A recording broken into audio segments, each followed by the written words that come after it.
Hello and welcome to Expletives Included. Today we're doing another Steven Universe Rewatch podcast. We're looking at episodes 49 and 50. Episode 49 being The Message and 50 being Political Power. Yes. The Message, first broadcast, March 10th, 2015. Written and storyboarded by Lamar Abrams and Helen Jo. Directed by Ian Jones. Quarterly! Now, I never kind of look at the episodes, like when the intro sequence is going up, I never kind of look at who the artist is. But there are like one or two artists who I can kind of recognise after like watching the first season. It's only taken me like 50 episodes. I'd say one or two. It's Helen Jo. I can recognise Helen Jo. Well, there's actually an artist in the second season who you can recognise, but it's just because she has some really nice visual cues. Lauren Zook. Well, I might start noticing that, but if I do kind of start blitzing season 2, then who knows? I might just not pick up on anything and just enjoy the story and stuff. But yes, Greg, his head looks weird. His eyes go... There's like the anime thing where the eyes go like really big and really watery, and that's something which... I'm not sure if it's only Helen Jo who does it, or if other artists do it, and I just don't realise it, because it's always really kind of obvious when Helen Jo does it, just because it looks weird. Just reading up on Miss Jo. She worked previously on the regular show. Which I don't... I've seen like maybe two episodes of that. The art style is a lot... It feels a lot simpler, and it is kind of a lot more... Well, I don't think they've got human characters in it. No, they haven't. But I think perhaps it's that influence that's coming into Steven Universe, and that's why it's jarring. Because she can't draw humans? I'm not going to be mean, but, you know. Well, I don't know. Some people look fine. It's always like the same characters who look weird. It's always... Like, Steven's face always looks a bit odd. Pearl's face. And Greg's face. Whereas Amethyst and Garnet always seem to be fine. Well, that's because, you know, Garnet is a cube based on other cubes. And I don't know, everyone seems to really... All of the artists seem to really like drawing Amethyst. There are like parts where Amethyst is like really odd and creepy, but that's because she's meant to be. It's like, Amethyst isn't disgusting, and then just like picking nose, eating it, just... Yeah. Yeah. I mean, not quite to Spoonco levels, but, you know. Was there something else that I wanted to say about Helen? No, I don't think so. Maybe you want to declare your undying love? Are we... Because Lapis Lazuli is back, or just because Pearl? Both. I mean, they're both your waifus.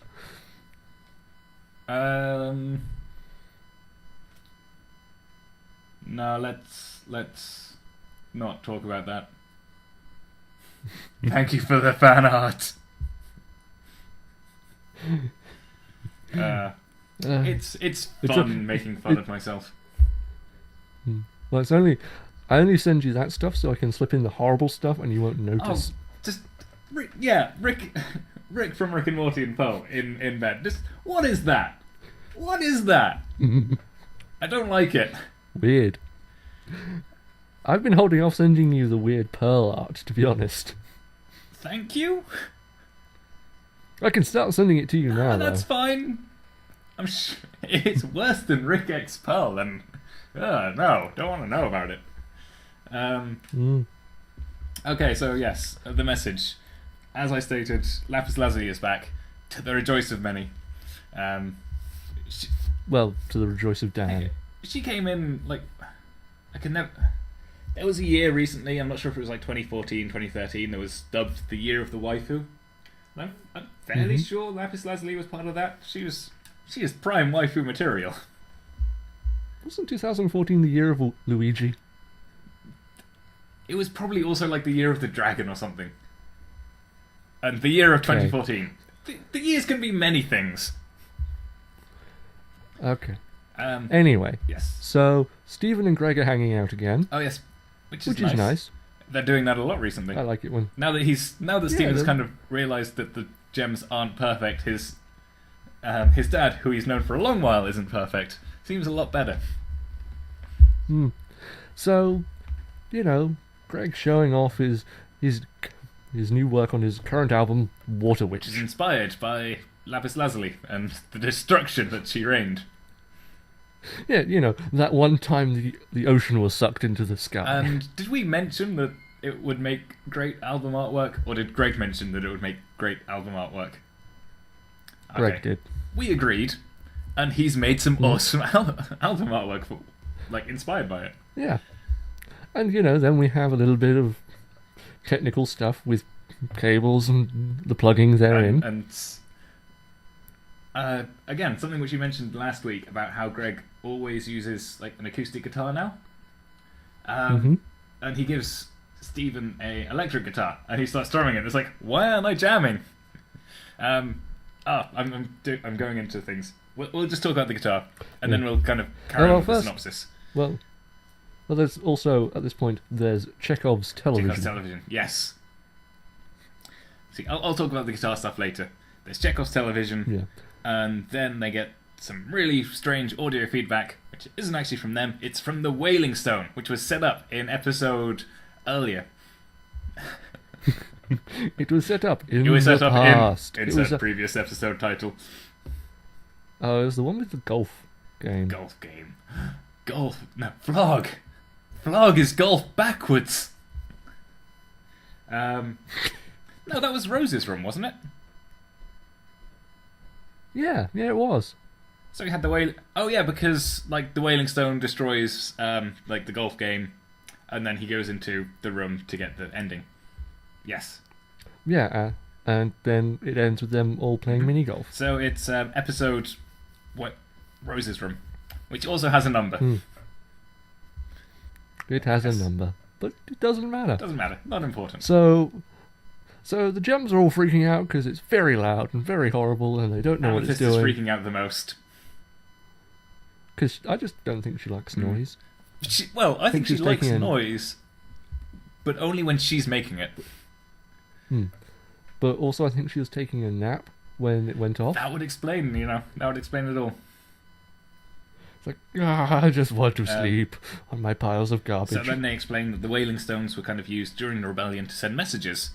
But... Which seems like a very impractical piece of gem technology. Well, I'm not sure if it's always supposed to be wailing, because it's if any messages that do come through are bellowed at an unreasonable sound. It's you are basically broadcasting your secret messages not only to the people you're broadcasting to, but to everyone in the vicinity, which would most likely be your enemies as well. Well, no, I'm just thinking more of the size. They're not very portable unless you're Garnet. This is true. This is a spacefaring civilization, and they haven't developed the mobile phone. Mobile phones are complicated. Come on, the British invented them. They're not that complicated. Yeah, but also, you needed when the British invented them, 5,000 years, 6,000 years after gems were, on Earth. Although they were, at that time, still spacefaring. But yes, they needed, telephone cables, which were kind of, a big part of the infrastructure. And now with mobile phones, we need satellites and stuff. Well, no, the mobile phone was invented in a shed in England. Oh. But we still need, it still would have needed satellites and stuff, wouldn't it? No, they use cell towers. This is true. In fact, satellite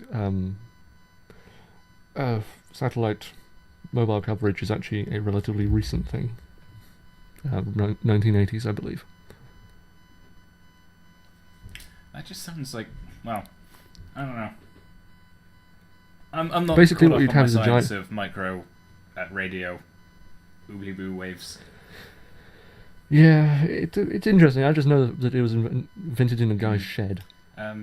Because he liked Star Trek and was like, I want a communicator. Nice. And lo, the mobile was born. Thus is the power of sheds. Yes. But yeah, I just like remember when I was like studying physics and stuff, it was always kind of like the lengths of radiation that all never go very far. So I keep forgetting that like radio waves do actually like easily can be like transported throughout the world with like no or very significantly minimal degradation. Remember, we're broadcasting shit into space. Well, yeah, it's like straight up into space and then straight down. It's not like going, well, it's not like curving around the Earth. It's straight lines, and I don't know. I mean, it depends on the bandwidth and such, because shortwave radio is limited by physical terrain. Okay, wait a second. Let me interject. Phones aren't rock/gem based. The Wailing Stone is. Well, in a way they are, because the primary composites of it are silicates, I think there's gold, copper, various metals. There'd be a crystal in the receiver. But our point is made. Dan doesn't understand phones. We can move on now. Anyway, we're on a tight schedule tonight. Keir needs to get food. So, yes, Keir hasn't eaten today. At all? Okay. So I'm having Gurnard for supper. Very nice. Yeah, it is. So after the Wailing Stone, kind of. Yeah. No, carry on. You're talking. No, there's a nice bit of physical comedy at this point, with Garnet sort of plugging the Wailing Stone with all the cushions, and then putting them around it, then Stephen on top. But it's an audio problem, so they need to go to the audio guy, who is Greg. Because as he just said moments before, he's the audio guy. And, everyone is dismissive of him. Apart from Garnet. Garnet's like, we should try it. I think Garnet's just like, whatever, do anything. I will try anything to stop this wailing. Yeah. And I guess, Stephen. Because we have learned to trust Stephen a couple of times. And for this episode, it's sticking. But then, it fails. It does. It backfires, and then Greg's engine blows because they were like running off the battery in his car. And Amethyst is surprisingly snarky. She calls him Gregory. Yeah. I don't get the way she calls him that. I mean, I thought they were going to try and be friends after Maximum Capacity. Yeah, but apparently they're just exactly the same as they were before Maximum Capacity. Yeah. And then, they talk. Stephen and Greg talk for a bit. And then Stephen's like, oh yeah, video. What if this message isn't audio? And then he tries to make Greg understand. It's like, what if it's, yeah?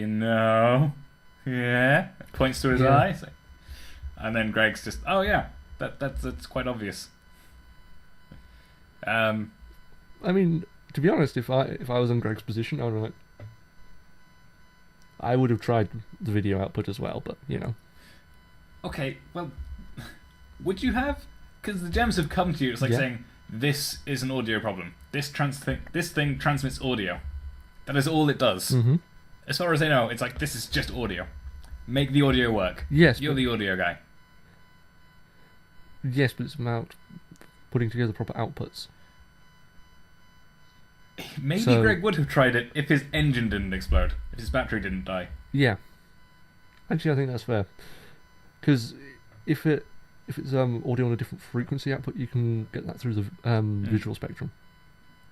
So, like an oscillator, yeah, one of those things. Yeah, oscilloscope. That's the one. On the note of oscilloscopes, yes, here's a cool story. Someone made Doom in an oscilloscope. I've heard that they made Pong with an oscilloscope, but Doom? Yeah. Wow. We live in wonderful times. Wonderful times indeed. Also terrible, truly terrible times. Terrible times. So anyway, Greg's like, let me do it, because I want to help, but I'm a man. I'm a man, man. And he does kind of go on like this thing. It's like, you never give up on anything apart from me. And Which makes me think, it makes you think, Because, is there going to be a bit more of the Greg story that we haven't got yet?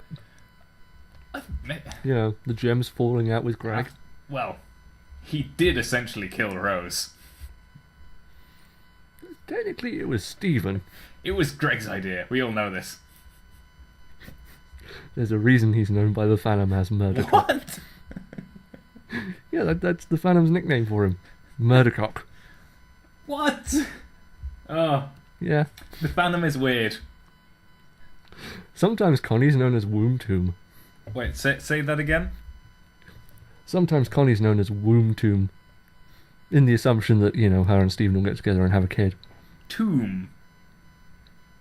Womb? I get that part, yes. W- W-O-M-B. Tomb. T-O-M-B. Wait, tomb? Yeah. Why is death involved?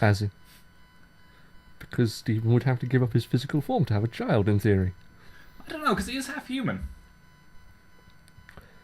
Who knows? But I just find it funny. Murdercock. Stop saying it. Murdercock. No, it does sound like it's fun to say, but come on. Stop it! Murdercock. Stop it! Murdercock. Murdercock. So Murdercock basically hooks up the Wailing Stone to his van again.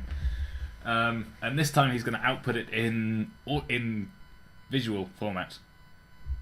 Yes. Because Garnet, again, is like, well, I suppose Whatever. It couldn't actually get worse.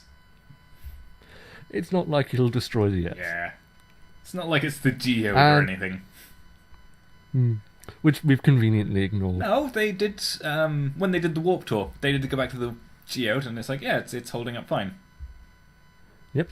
Good old duct tape. That was a good idea of yours, Stephen. It was Greg's idea. Excellent idea of yours, Stephen. Mm-hmm. And it's a message from Lapis Lazuli. Yep. Basically, she's saying change is scary and the homeworld is gonna come stomp on you. No, she's saying something else. Where's it from? From Grim Adventures of Billy and Mandy. Destroy us all! Destroy us all! Destroy us all! Destroy us all! That's essentially what she's saying. Yeah, there's a gem on the way to Earth. She's not alone, and the homeworld is not the way it used to be. Everything has changed. Lots of things change in like 6,000 years. You'd be surprised. Old grey Mary, what she used to be, ain't what she used to be, ain't what she used to be. But yeah, I think like when she's talking about it, like Stephen does say that she sounds sad. I don't think she's talking like just about like the technology and everything. It seems like the entire culture and stuff has changed. Once again, that'll change over 6,000 years. I mean, look where we got to. I don't even know where we were 6,000 years ago. Mesopotamia. Mesopotamia was cool. They had Gilgamesh. Yeah, but in theory. But probably existed. Our central heating was a fire if we're lucky. A fire if we're skilled. And not a wood fire, a dung fire. That's just how much skill they needed. And yeah, is that like the end of the episode? Just with them going, this isn't good. Well, no, yes. Then Amethyst. Go on. Well, Amethyst and Pearl freak out, and then Garnet's like, "Good job, Greg." Yes, we have successfully received the message. This is a great success. And actually, it's fair enough.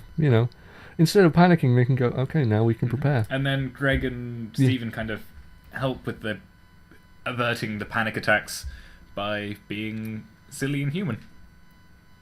Which is probably what they all need. And then they make fun of the internet. I said, I am a robot. My brain is the internet. I know every error. I know every continuity error ever made on television. Yeah, and the gem's like, What is this? what- Is this Earth humor again? are you lying to us again, Stephen? Mm-hmm. So yeah. So yeah.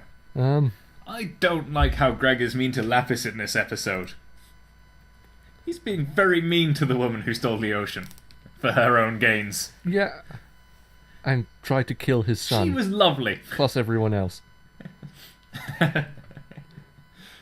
No. Stephen liked She her. was a water witch. Stephen likes everyone. What is it he says? That her friendship is... It's... Summer fun beach buddies. Fun beach buddies. No, he sings a song. And he's like... Mm. I can't remember. But he sings... Yeah. Because Greg is singing a song about how she was evil. And then Stephen's like, whoa, whoa, whoa, whoa, whoa. She was just scared, alone and confused and wanted to go home. Yeah. Because Stephen knows more about the story than Greg does. Did he not, Did Stephen not tell his father about this? Probably not. I get the feeling Greg doesn't like to talk about gem stuff. When they do kind of, when Stephen runs off to look at the Wailing Stone, he is like, oh no, gem stuff, I'll just eat pizza. Yeah. Yeah. That's another thing. In Which this episode, again, going back to the art style, Greg looked very fat. He was almost round. Yeah. Yeah. He gained a lot of weight we for this said in the last- episode. As we said in the last episode, he's basically Homer Simpson in design. Oh, there it is. Her friendship But- comes through subliminal messages. What, when she makes the fart noise? I think that was more superbliminal. Hmm. Which is totally a word from The Simpsons. Totally real. Perfectly Cromwellian. Perfectly Yeah. Cromwellian. I know what that means. I loved Oliver Cromwell. Not going to Anyway, America and reforming the church and getting rid of the king. Anyway, so that's our synopsis. What are we going to talk about in this What episode? do I want to talk about? Well, Pearl was a bit of a... She did... Wet blanket. No, I was going to say that she was a bit mean to Amethyst, I think. Because, they're, discussing the Wailing Stone, and they're, saying, it's like, no, we've got all of the Wailing Stones, they're all deactivated. It couldn't possibly be another one from Earth, unless Amethyst has done something. And then Amethyst is like, no! I just want it to stop. Please make it stop. Let's be fair, it's totally the kind of thing Amethyst would do. No, her pranks wouldn't involve her getting this hurt. I don't think. If it was outside of her nap schedule, I think it'd be fine. I don't know. Maybe, but I'm not sure. Mhm. I don't think Amethyst would have done something like this. Who knows with Amethyst, she gets bored. And heaven forbid the type of person who gets bored easily. You know what that leads to? Science. Science is fine. What else? So we got the whole Wailing Just Stone. needs It's to- nice to kind of Yeah. it's got all the stuff from previous episodes, and it's drawing back, and it's fun times. It's It's a nice continuity gathering. Although I'm not. It's like the start of the episode is. It's like, oh yeah, remember that thing which happened with Lapis Lazuli? I wonder who's going to be turning up in this episode. It's kind of But- blunt force trauma foreshadowing of what the actual thing with the Wailing Stone is going to be. I don't actually mind that because I kind of feel like that's how Greg would approach it. Yeah, but it's just from the storyboarders' perspective, doing it this way. It's very blunt. Come on, it's Chekhov's television. We've got Chekhov's television, There's but a whole- Chekhov's Lapis Lazuli is just... I don't know. I mean, I know we haven't heard anything from Lapis before, and maybe if someone hadn't seen it before, they would... I don't know. It is kind of needed for the fact if someone has missed those 2 episodes, then they would have no idea what was going on. Well, and also it sets up a reason for Greg to have all that equipment there. Yeah, but I just feel like they could have... I don't know. They could have. They could have gone to Greg. Yeah, you're quite right. Greg, and it just feels like very kind of blunt for Strawberry. It's just Hmm. Lapis is coming back. But also, I like the opening with Greg and Stephen. I think if you'd sort of opened up with, I don't know, Stephen's television shattering for the 18th billion time because the Wailing Stone's going off and everyone running around, what's going on, what's going on? And then we cut to the scene with, where they're explaining it's an audio thing. And Stephen goes, well, let's go talk to Dad. I don't know, I think like maybe if they started just with like them doing like audio music stuff and Stephen is just kind of rummaging around Greg's things and then he finds a picture of Lapis Lazuli and he's like, yay, look, it's Lapis Lazuli. Then that would be a lot more subtle than like doing, it's like, we're doing music and it's going to be all about Lapis. Yeah, but it also says something about Greg's character that that's how he deals with this quite traumatic event where his son almost died. Through music. But yeah it's like if that's sort of I don't know, like if you did kind of find the picture of Lapis and it's like, wow, this is awesome. Although she looks kind of mean, and then Greg could just like say, oh yeah, I was like planning to do like this whole album thing, like based around like all the stuff that happened way back then. Also, it could be foreshadowing for Greg's character that he might give his music career another shot. Because thinking about it, if you remember back way, way, way back to episode 1, we see an image of "Drive My Van Into Your Heart," the album art of it. That has older Greg on it, not young Greg. So I wonder if that was like a single he did later on to deal with something else. I don't know, didn't he... No, I guess maybe I'm just assuming that he wrote that while Rose was alive. But I'm not sure if it's ever said. I mean, maybe... Well, they were together for like 20 years, so...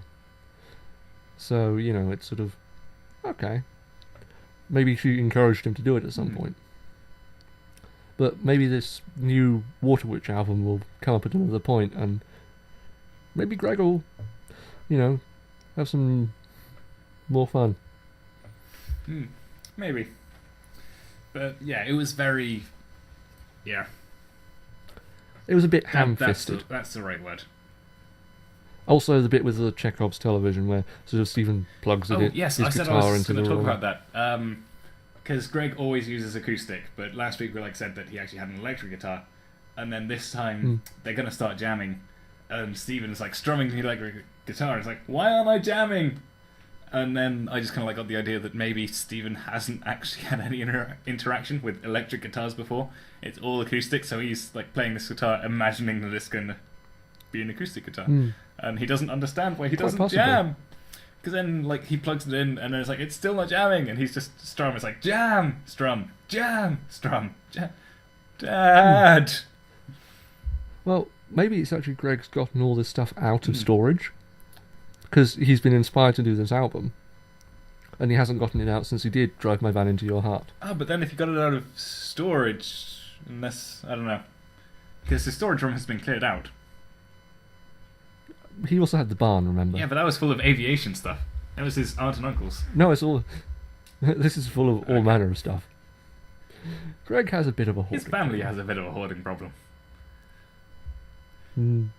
Stephen doesn't seem to, though. No. Because when he was saying, I'm a big boy now, he was like throwing away all of his toys and stuff. Apart from MC Bear Bear. But that's like one thing. Well, what if he needs a master of ceremonies? Yeah, exactly. That too. But yeah. So there's some nice stuff with Greg here, I think, but it's a bit clumsy. And it's always nice to see them together. Also, I think Pearl in this episode is just screeching Pearl. I can't really remember much of what Pearl did. I don't think she did anything of note. I think she screeched. And she like talked down to Greg. And squawked. Who stole Rose from her. And the thirst has never drained away. So yeah. What next? What else happens in this episode that's worth talking about? There's all of like you said before, the physical humour with the wailing stone and the plugging it up. And they try different things. They try bubbling it, but then it makes the bubble explode. Stephen tries putting his hand in it, but then Stephen explodes. Well, he does the classic thing of opening your mouth and the sound comes out, which is always fun. And then Garnet just sort of rams a cushion in which works. It's just the fact that she piles all these cushions around it, and then gently places Stephen on top. Because Stephen is heavy. He'll keep everything in place. Also, yeah. Also, it's cute. Yeah. I think Garnet appreciates cute things. Well, when you're made of tiny lesbians, you probably do. Maybe. Who knows? It's hard to tell with Garnet. Well, she's got such a rich inner life. Let's see. After that, they go to see Greg. They do all the things. We get the message. We kind of... Yeah, there isn't much to talk about in this episode, really, is there, either? It's a lot of setup for, like, the future, like, what's going to happen next. That's the main point of this episode, it's setup. And to be honest, it's a good setup episode, because the message is annoyingly vague. Yes. Thank you, Steven Universe creators. It's what they're good at. It's sort of... And it makes you go, okay, next episode now. I mean, you said you watched this episode twice. I watched both of them twice today? Because we are we're kind of recording in quick succession, and I just felt like watching it once wasn't good enough to get it all steeped into my memory. Well, I've watched all these episodes a couple of times before, so I typically just sort of skip over them to hit the major points. This one I watched all the way through. Why do you think that is? Because Greg and Stephen, they're just cute, and it's a nice sort of cozy bit. It's all set up, but it is a full episode, and it is good to watch. They did do a very good job. And to be honest, I just like seeing Greg and Stephen being cozy together, just as I like seeing Stephen and the Gems being the same. Although what's annoying is, like, the next episode is also set up for what's happening next. Yeah, but it's more of a tension thing. What is it? Is it tension? Or tension is when the bomb doesn't go off. Yeah, it's sort of tension building. It's like, okay, this is a Stephen bomb. Why isn't it exploding? I can hear it. It's building. When will it blow up? Yeah. Oh, the huge manatees. Well, it'll blow up in the episode... Well, next episode. I cannot wait. Yeah. But you will. No, I won't. Oh. I can just watch it now. You will. After we finish this, I can watch it. We might not talk about it for a while, but I can watch it. Well, we can record it later. I think we shall. It will be good to get it out of the way. And then we can concentrate on other things. Other projects. Of mystery. Also, Lapis. And delight. I can't have Lapis so close. And yet not... Yeah, actually, in The Return, Lapis is pretty badass. Awesome. But then she disappears again. And then again. she goes away forever. She doesn't... Forever. You mean she goes back to Homeworld? She goes next door? You'll see. Oh. You'll all see. I'll make you see. Oh, I'm worried now. So I think we should move on to Stephen has magical power. healing tears. Spit. Kisses. But it's not working. Oh god, what happens? What are you doing? Political power. Wait a second, anything else? They keep doing robot voices. The robot voices are a big part of the cuteness in this episode. Yeah. But yeah, we've explained it. This is pure setup. It's good setup. It's a good episode. It's much better than Shirt Club. Yeah, and the decent writing in parts and the kind of coziness of the episode makes up for Helen Joe. Did you say that the storyboard, like the artists, do the story as well? Yeah, they write and So is storyboard it. that Helen Jo's strength? Like, actually being very good at writing and storyboarding and, like, creating stuff? Maybe, I mean... I don't know, because we're always, like, bashing on her for the art, but I've never really kind of... Well, she could be a lot stronger as a writer. Yeah, I I don't haven't know. really kind of... Because I don't think there's, like, any episodes that we do kind of... Well, I'm trying to think, because there are episodes that we kind of bash on for the story and then episodes that we bash on for the art. I don't think there have been, like, many that we've kind of said they both suck. Like, the art and the story. Was Shirt Club, like, story and... Well, we said it was... We just said it was meh. With some good high points of writing. Yeah, and I think that was Helen Jo, wasn't it? Yeah, so, it was. So yeah, I think maybe we are just fairly too I think hard. the only episode where we said the art and the writing was bad was the pranking episode. With the fire salts? Yeah. And to be honest, that's pretty much the only outright bad episode of the show, I'd say. Yeah, I think we are probably... Apart Yeah, from we're being too harsh on Helen Jo. She does... I will go back and check, but I think she does probably do, like, lots of good stories. Possibly. I really can't say. Actually, also, the time travel one, that was Helen Jo, wasn't it? Because I think we had some weird faces in that. That was... That sounds like a... Let's see. She was involved in Monster Buddies, That was good. House Guest, Fusion that was Cuisine, That Watermelon was good. Steven, Future Vision, That was okay. Winter was good. Forecast, The Message, Shirt Club, Love Letters, Rising Tide, and Crashing Skies. What was Rising Tide? It is an episode you Okay. haven't seen yet. In fact, I haven't seen it. But yeah, Oh wait, or have I? who knows? No, I have seen it. But yeah, I don't know. They are good story-wise. Oh, now I know what episode that is. You Yeah, won't like that one, good. Daniel. Well, you Stuff know, happens. it's a Ronaldo episode. Ronaldo. But actually, you know, going through those, Oh, did we say last week about Ronaldo in Shirt Club? I don't think we did. He was... It's like, what's this? A t-shirt? This must be aliens! sort of looking through all of these, the only one I'd say that was badly written was Future Vision. But that's kind of hard to... Well, it's hard to do well, I guess. But then she fixed it in Winter Yes. Forecast. And Watermelon Steven is one of the cutest episodes Yeah. of the show. Right, so... So, so we're sorry, Miss Miss Jo. We have been unduly harsh. Well, no, we've been duly harsh, but we've been unduly ignoring your strengths. We Probably. think. I just feel I don't guilty know. for always bashing on you. You just always feel guilty. Let's be. It fair. is my defining character trait. Yep.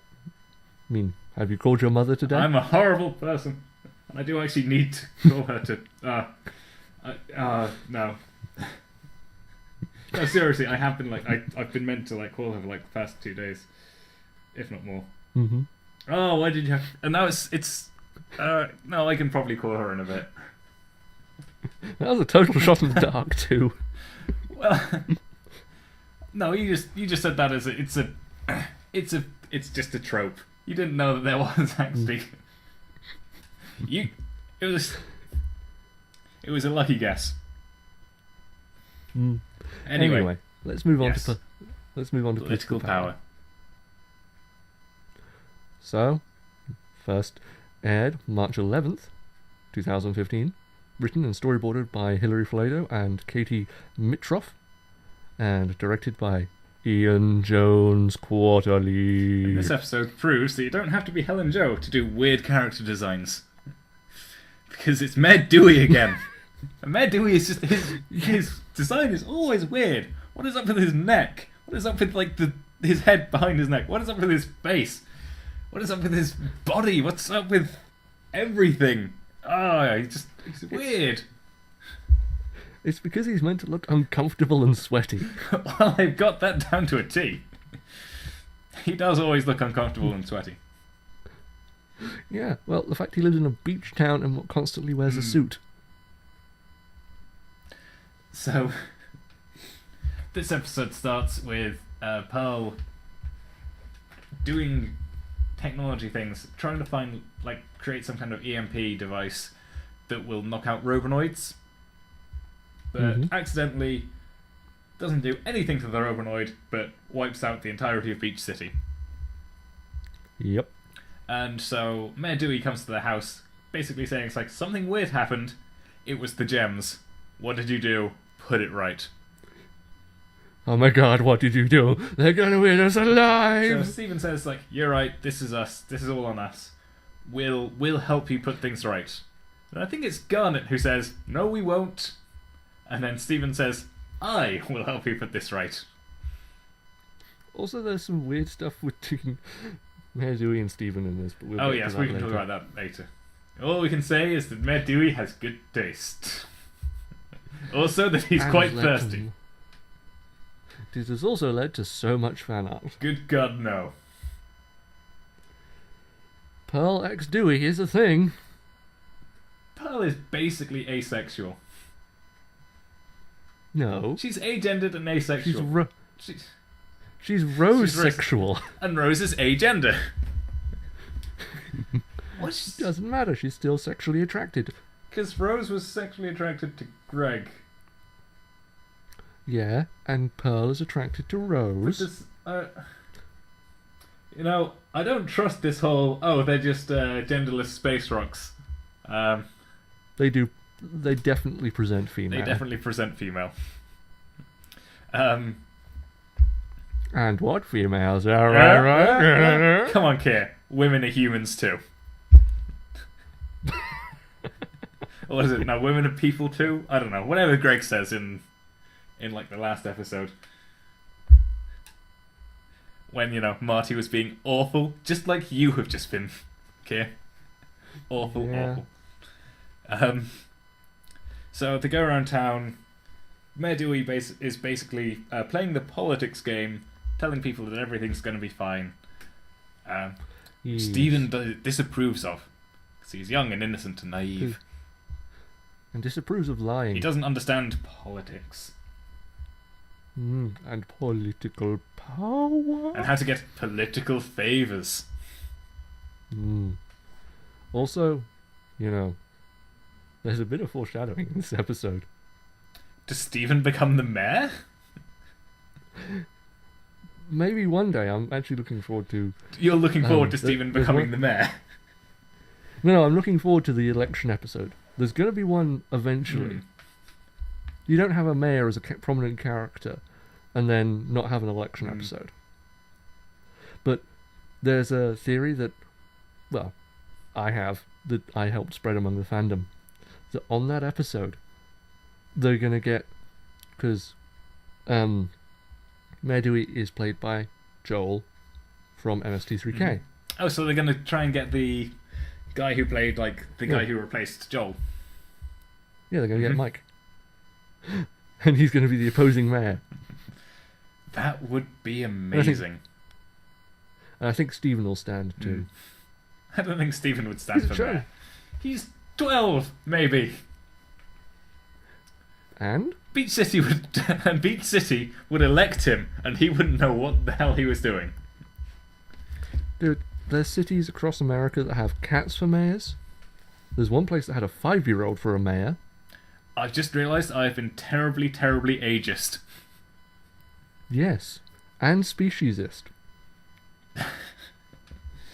Amethyst could become mayor in her cat form. Moving on. So, basically Mayor Dewey is trying to keep people calm. Lying through his teeth. Keeping the peace. Yep. To prevent rioting, so that Ocean Town doesn't happen. I love that. It's like, we don't want to be too honest. Otherwise, the same thing will happen that happened at Ocean Town. And then Stephen kind of says, I don't know what Ocean Town... I've never heard of Ocean Town. It's like, exactly. And then it's like, is this a lie? Is this the thing that actually happened? Or is he just playing politics? And then he says the same thing again to like the group of people. And it's like, we don't want to be Ocean Town. And then someone in the crowd yells, too soon! Yeah. Though it's actually the second other locality that's been mentioned recently. Because we've had Ocean Town and Empire City. Yes. They're building on the locations and stuff. Are they going to take this trip on the road? We do actually have a road trip episode next season. To the state of Keystone. Have we heard of Keystone before? Yes, it is the state of Keystone. Yeah, but have we heard about it like in... No. You know, because we're in Del Maria state. That's the sound of things going over my head. This is why you need to look into the background and browse SUG. That's what you're for, Keir. Our dynamic wouldn't work if I knew what I was talking about. But, you know, the dynamic doesn't really work anyway. It works fine. Because I don't work. So they play the politics game. Stephen goes home. The power doesn't get turned back on at sundown like Dewey was saying it would have done. And then there's a riot. Stephen's like, the sun is going down. The power's not on. It's like, what is it? First the sun will go down, and then the town. So he goes in, and then he kind of, people are rioting in the streets. All 10 residents of Beach City are rioting in the streets. A riot incited by Nanafu. Yeah, because she don't take no shit. Also, one of my favourite gifts comes from this episode. Oh, is it Onion? Just like with a baseball bat, just kind of bashing, tapping it menacingly into his hand. Yeah. I've seen that gif before. It's my favourite gif. Sometimes they've even replaced Onion's head with sucroses, and just captioned it with "Prepare for feels." Yeah, I can see that.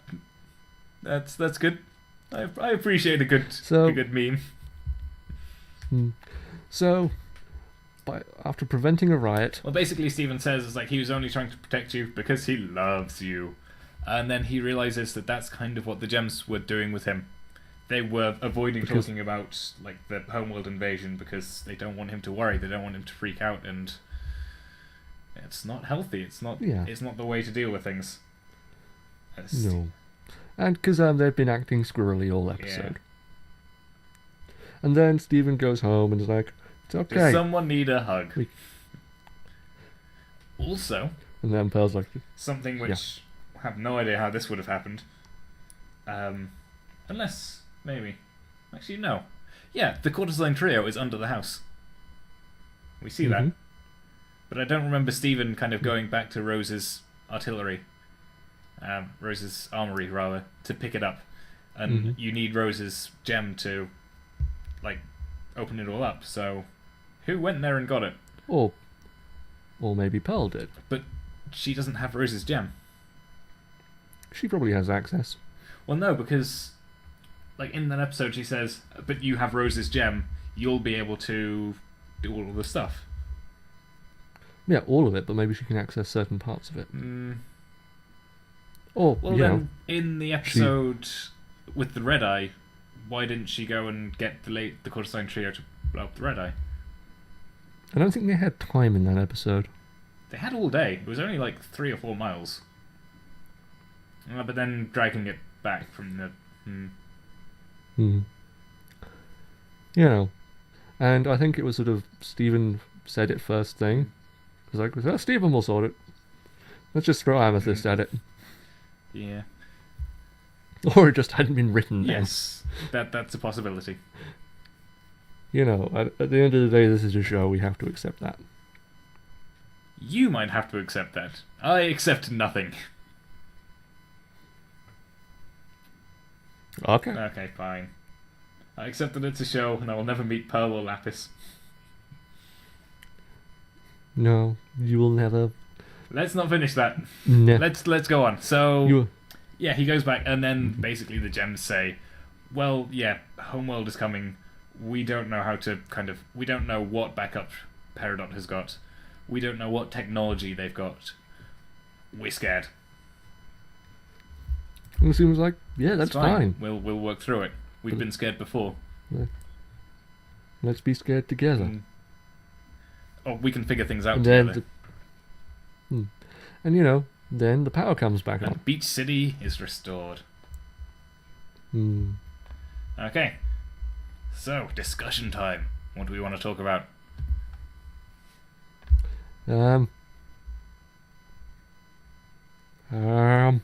Amethyst is a jerk in this episode.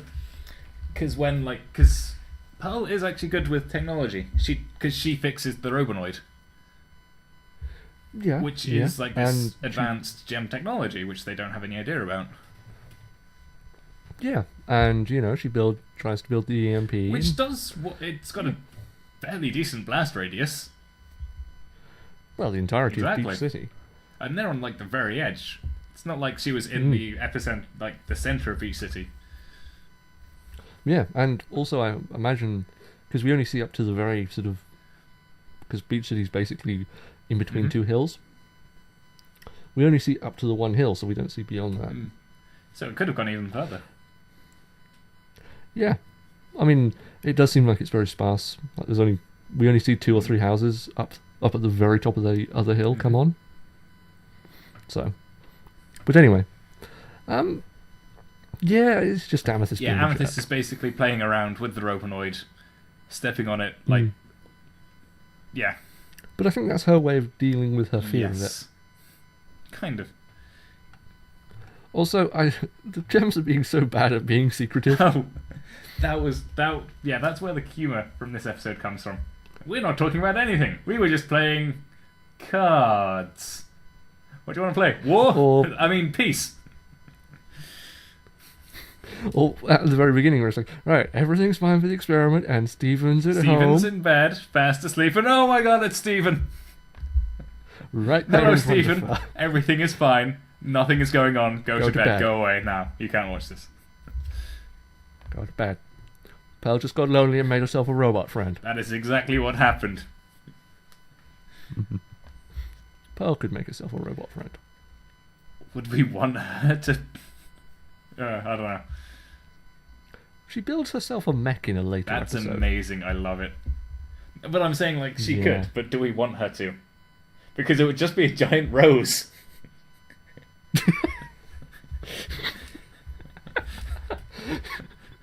Even taller than before. Yes, an even gianter woman. 9 feet tall. Hello, Pearl. Hello, Pearl. I love the ocean. I love garnet. I love amethyst. Good night, Pearl. Damn it, why can't I program that out? Why can't I program love? Why won't you love me, Robot Pearl? Robot Rose. I must go now. My people need me. Yes. So, Pearl shouldn't build a robot friend. Yeah. Anyway, it's sort of... The bits with Stephen and the gems being squirrely is quite fun. Oh, also, after the electricity goes out, so I think this isn't, like, too far ahead. Basically, they say, like, we've got no washing machine, Stephen. You'll have to wear the same shirt for the foreseeable future. Stephen's like, that's fine. Pulls off his shirt, same shirt underneath. And then, I think, does he break the fourth wall after that and just kind of wink and put a thumbs up for the camera? No, but it's sort of it's a nice bit of animation. Then the next day we have Dewey showing up, and then we have that weird conversation. Like, where are your sisters? It's like, my sisters? It's like, you know. Your caretakers. The tall one, the purple one, the hot one. Excellent taste. And Stephen's just like, my sisters? I'm not awake. Yeah, it's like, I have sisters? And then Medui says, is there anyone else I can talk to here? You are clearly retarded, child. Put on your helmet. And so, fortunately, Stephen calls for Pearl. Stephen calls for the horn. Yes. Just so that Mayor Dewey can get even more sweaty and uncomfortable. Yeah, I mean, to be honest, if he'd called Garnet, she would have just thrown him back over the Yes. Humans should stay on the other side of the fence. Just like the sign says. fence. Damn it, Greg. Mhm.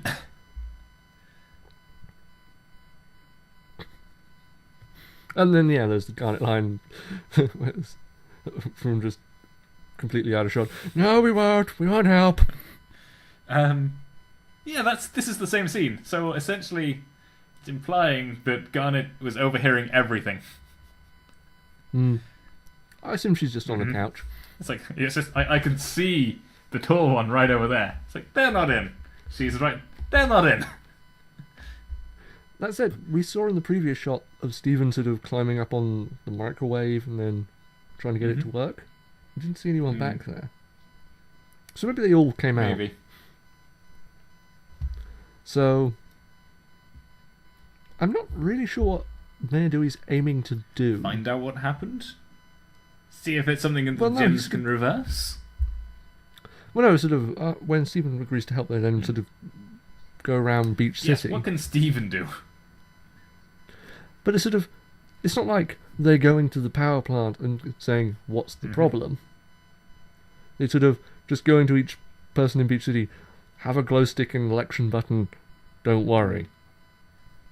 Well, you know, the people at the power station are going to be working to fix it. And the people are still going to be worrying and shocked and not happy. Yes, but surely it's sort of, if he goes to the power station, he can get an estimate. Instead of sundown, Sundown maybe, whenever. tomorrow. Sundown tomorrow. Sundown. It's never coming back. This is true. He's not a very good mayor. No. That's why Stephen, in his speech later on, is pretty good. So yeah, Mayor Dewey's like, oh, what do they do? And Pearl's like, oh, I've seen humans get along for millennia without electricity. You should try hunting and gathering. Whatever happened to that? Definitely more your speed. You filthy, disgusting humans. Yeah. Just light fires and hunt things. Surely you can do that. To be fair, Pearl is organic, so she can't really look down on them for that reason, but But they're still filthy, disgusting Still. humans. yeah. Makes me wonder how many times Pearl watched Rose seduce a caveman. I don't like that's creepy. Rose seduces the caveman. Pearl watches. Well, no, she doesn't watch them doing it. Or maybe she does, who knows. Pearl Watch over watches. Stephen. Yes, but not while he's doing things. He's a child. She's just making sure that he's safe and doesn't choke or die. Actually, the fan theory about why she does that is she learned about cot death and still hasn't gotten over it. Yeah, because gems don't sleep, do they? No. Well, sort of the theory is that when Stephen was born, after initial freakouts, basically Pearl ransacked the previous Beach City library, which was destroyed because of Stephen. Wait, what? Yeah, it's revealed in a comic that there was a library in Beach City. It's no longer there because of Stephen. Okay. We don't know why. All we know is Stephen was involved. It's no longer there. But anyway, Pearl sort of ransacked it for baby books and learned all the problems that a human child might have. And started freaking out over them, and that's why she's constantly looking over Stephen while he sleeps. That's very cute and what's the word? Neurotic. That's the one. But it fits her character. She's quite so... neurotic. Hmm. The homeworld is a coming. The homeworld is a coming. All work and no play makes Pearl a dull gem. Yes. Okay. Yeah. So then they go around town they see Basically Lars talking- and Sadie. Oh, this is a great moment Yeah. where it's like, the ice cream is melting. Is this happening all over town? Oh my god! They're eating him, and now they're gonna eat me. Although you shouldn't eat ice cream because my melted ice cream God. is kind of a very good location for bacteria to multiply and grow, and not exactly safe. I remember this because I was told after eating the majority of a tub of melted ice cream, thinking this is delicious, and it's it's like almost like Mr. Whippy, but like even smoother. I was like, you do know that that's probably dangerous. I was like, what? It's just ice cream. It's like, no, X, X, and Y. And it's like, oh, I should probably stop. Why must you ruin I these should probably things? stop eating. Any second now. You know, it's like eating sushi from a petrol station. You know you shouldn't do it. Sometimes you just gotta. Yeah. And Sadie, Those parasites. Sadie being ever the nice person, would have offered, like she says, she would have offered him the ice cream to eat, but it's too far gone. Yeah. I mean, it kind of feels like it's near the end of the day, so. But yeah, because it happened last I mean, night. I imagine it but takes a- I don't know. I imagine it. If we were talking like real world logic, if they were like in, unless it's a walk-in freezer. Well, no, we've seen their freezers. They're wall-standing ones. So they probably should have maintained like a cool enough temp, like just today, if they're all closed. But then again, Beach City is a Very hot place, and City. it's summer-ish It time. is summer. Yeah. Hmm. So, you know. Yeah, actually, because like when I worked in a cafe, freezer rooms can get absurdly hot, and we did have like lots of problems with them overheating and like not holding temperature, and in the summer. It's, yeah. So maybe it is believable that all of the ice cream melted. And I also think it takes a fair while for them to walk from Stephen's place to the Big Donut. Probably. A short while at least, yeah. So yeah, that disaster happens. And then we've got the angry mob. Did you want to say anything about Nana Fu? Just that she's She's badass. awesome.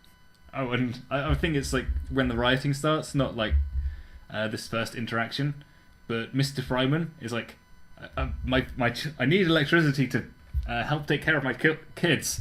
I mean, Petey's fine, but Ronaldo. He can't even look after himself. Yeah. Damn it, Ronaldo. Oh, and according to this transcript, it's Mr. Fryman who says "too soon" at the Ocean Town reference. Well, you know, town gets destroyed. Maybe. We don't actually know what happened to Ocean Town. I choose to believe it was devoured by some kind of gem monstrosity. I choose to believe that something happened to it with Lapis Lazuli. Because if it is Ocean Town, and she kind of sucks up all of the ocean, maybe? Well, you remember Mayor Dewey's reaction to that. It was not good. It was No one wants to come to Sand City. Or Desert City, I think. Yeah. Anyway, anything else that happens that's really kind of worth note? Not 'Cause really. I realise that you will have to leave in around 8 minutes, but I don't want to ignore anything that we're supposed to talk about. I think we've covered it all. I mean, We might be able to say more about like the ending with Garnet basically admitting to Stephen that they're scared, and I don't think there's like that's. Well, Stephen says that they've been scared before, but I don't think the gems have really been like this terrified by something. I mean, they have, but it's all been like Peridot and like, what if the homeworld is coming? And now they actually know that homeworld is definitely on its way. yeah. But well, I think it's also the fact that they can now do it together. But it's interesting. And as we'll see in the next episode, they handle it in a way. So I think from that, I kind of concur that they don't handle it, but it happens. It happens, and they're there, and they're there. The homeworld gems are there, and then they kind of don't all die. Just lapis lazuli. It's not season 2 of Battlestar Galactica. Although there are spaceships. That's all I know of Battlestar Galactica. Oh yeah, you haven't seen season 2. Well, I've only seen the final season, yeah. So I do know a bit. I know that Gaius Ballard is a bit of a douche, but then has some redeeming features, but was much worse in the previous seasons. Apparently he pretended to be a messiah just to get into ladies' pants. And has I must lend you the book. a dozen illegitimate children. Yeah, I must lend you the box set at some point. But season 2 is Cylon Occupation. Ooh. Yeah. Indeed.